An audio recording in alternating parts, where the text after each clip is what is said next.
तो हमने ये भी सुना है, पामन भगवान कह रहे हैं, हमने ये भी सुना है कि जब कोई मरता है तो रोते भी हैं। बोले महाराज बिल्कुल रोते।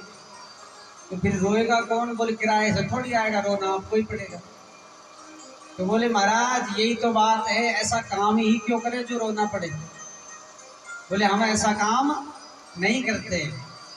राजा बलि कहने लगे जय हो प्रभु, आपकी इतनी जोरी जबरदस्ती की तब तो आप माने और सब पर पानी फेर दिया। आप बोलिए आपको क्या चाहिए।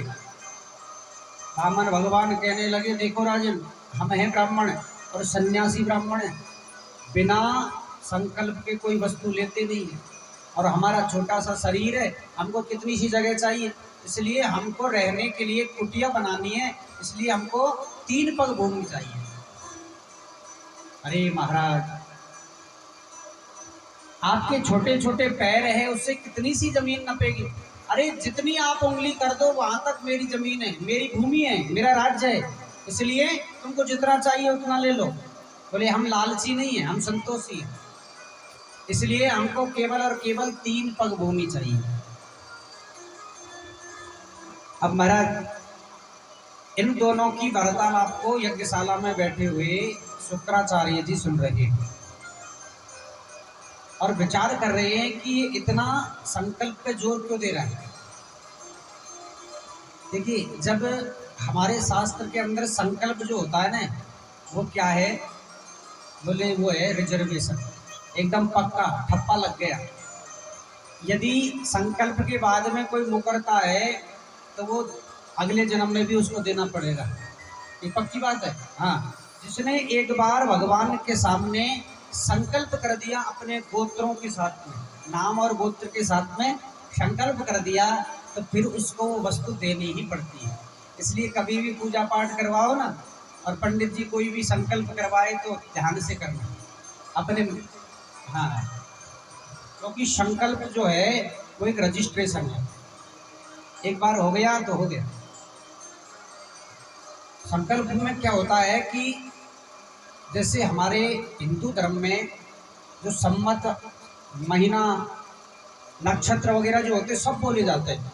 गोत्र जैसे बोलते नहीं है क्या? आपने देखा होगा पूजा में हम बोलते हैं ओम विष्णु विष्णु विष्णु श्रीमद् भगवतो महापुरुषस्य विष्णुराज्ञा प्रवर्तमानस्य अदस्य श्वेतवाराह कल्पे सप्तमे वैवस्वन्वन्तरे अष्टाविंशतितमे कले कलियुगे कली प्रथम चरणे जम्बुद्वीपे भारतवर्षे आर्यावर्तम तर्कदेशे कुमारी का नाम जम्बू पुष्करारण्य समीप एवं गंगा यमुना पश्चिम तटे नर्मदा उत्तर तटे।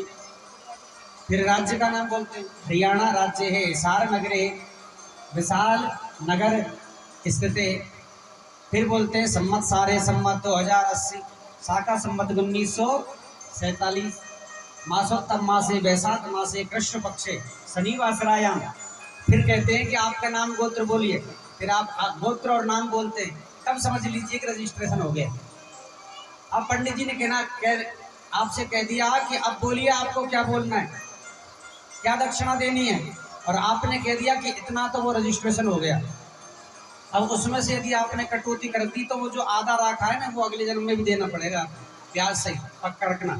हाँ, इसलिए शुक्राचार्य ने विचार किया कि ये छोटा सा बालक संकल्प पे इतना जोर क्यों दे रहा है, कौन है ये। और जैसे ही ध्यान करके देखा तो वहां तो टेढ़ी टांग वाला खड़ा है, कोई बामन न 53, वहां तो साक्षात नारायण खड़े। ओहो, तो ये मेरे चेले को छलने आया है। शुक्राचार्य बलि के पास में गए, बोले राजन ये कोई 52 53 नहीं है, ये नारायण है, तो वे छलने के लिए आया है। राजा बलि हाथ जोड़कर कहने लगे गुरुजी, आज तो मेरे दोनों हाथों में लड्डू है। यदि आज मैं संकल्प के साथ में, यदि ये नारायण है तो भी मेरी ही जीत है, और यदि ये ब्राह्मण है तो भी मेरी जीत है। कैसे? यदि नारायण है तो आने वाली पीढ़ियां ये कहेंगे कि राजा बलि इतने बड़े दानी थे कि भगवान नारायण को भी उनके यहाँ दान लेने के लिए जाना पड़ा। प्रेम से बोलिए राधे राधे। और यदि ये ब्राह्मण है तो इसकी इच्छा पूर्ण करके मैं भी अपना वैकुंठ में वास करूंगा। आज दोनों हाथों में लड्डू है। राजा बलि ने सोचा कि ये तो मानेगा नहीं और इसका पूरा राज्य ये हड़प के ले जाएगा। इसलिए जैसे ही राजा बलि ने संकल्प करने के लिए अपने हाथ में कमंडल से जल लिया, अब जैसे देखा होगा अपने तांबे की जो होता ना गंगा सागर जिसमें ठूटी होती है, उस ठूटी के अंदर जाकर के शुक्राचार्य बैठ गए। बोले न तो पानी निकलेगा और न ही संकल्प होगा और ना ही मेरा चेला ठगा जाएगा। तो जैसे ही शुक्राचार्य उस टूटी के अंदर जाकर के बैठे, भगवान ने कहा कि देखो दान कौन कर रहा है और टांग कौन अड़ा रहा है? ऐसा होता है? कोई आपका ऐसे पड़ोसी भगवान देते हैं सबको भी, हाँ, कि जैसे कोई कहता है कि बोले आज तुम हम दान करके आएंगे भागवत जी में। अब पड़ोसी कहेगा क्या रखा है, क्यों दान, क्या रखा है वहाँ, कुछ नहीं, सब बेकार का पैसा देना। दे कौन रहा है, रोक कौन रहा है? तो उसकी गति क्या होगी मालूम है? जो शुक्राचार्य की हुई थी, कल भी बताया था मैंने, जो प्रमाण के साथ में बता रहा हूं मैं। शुक्राचार्य जैसे ड्यूटी में बैठे कि पानी निकलेगा नहीं, संकल्प होगा नहीं और मेरा चेला ठगेगा नहीं, तो भगवान ने क्या किया, वामन भगवान ने, कि अपने जो कुशा का जो आसन है उस आसन से एक तिनका निकाला और उसके अंदर, उस ठूटी के अंदर दे दिया। जैसे उस ठूटी के अंदर उस तिनके को दिया, शुक्राचार्य की एक आंख नमो नमः हो गई।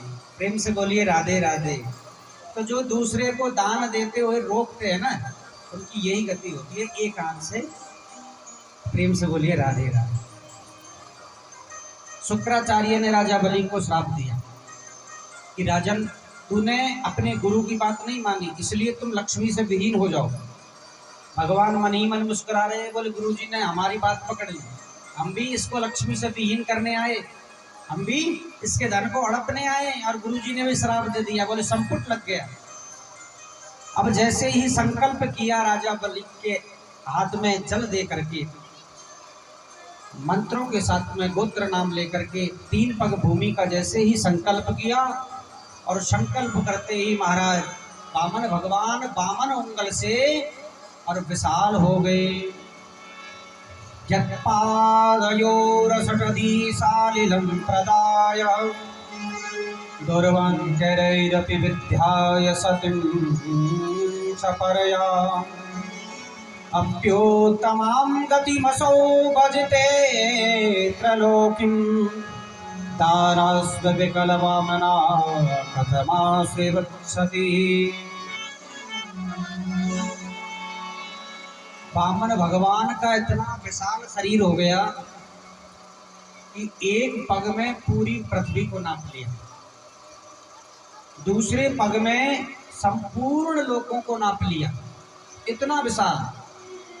जैसे ही भगवान का चरण ब्रह्मलोक में जाकर के रुका और ब्रह्मा जी के ब्रह्मलोक में जब भगवान का श्री चरण पहुंचे, तो ब्रह्मा जी ने दौड़ करके अपने कमंडल से भगवान के श्री चरणों को धोया, और जो भगवान के श्री चरणों से जो चरणामृत निकला उसे अपने कमंडल में रख लिया, और वो ही ब्रह्मा जी के कमंडल में गंगा जी की उत्पत्ति हुई।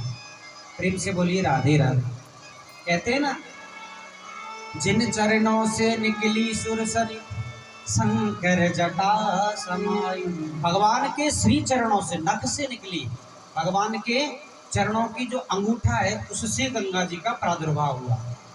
सीधी गंगा जी ब्रह्मा जी के कमंडल में गई और ब्रह्मा जी के कमंडल से भगवान शंकर की जटाओं में आई, और भगवान शंकर की जटाओं से हिमालय पर्वत पर होती हुई पृथ्वी पर विचरित कर रही है। बोलिए गंगा मैया की। जो जन जन को मोक्ष प्रदायनी, मोक्ष प्रदान कर रही। प्रेम से बोलिए राधे राधे।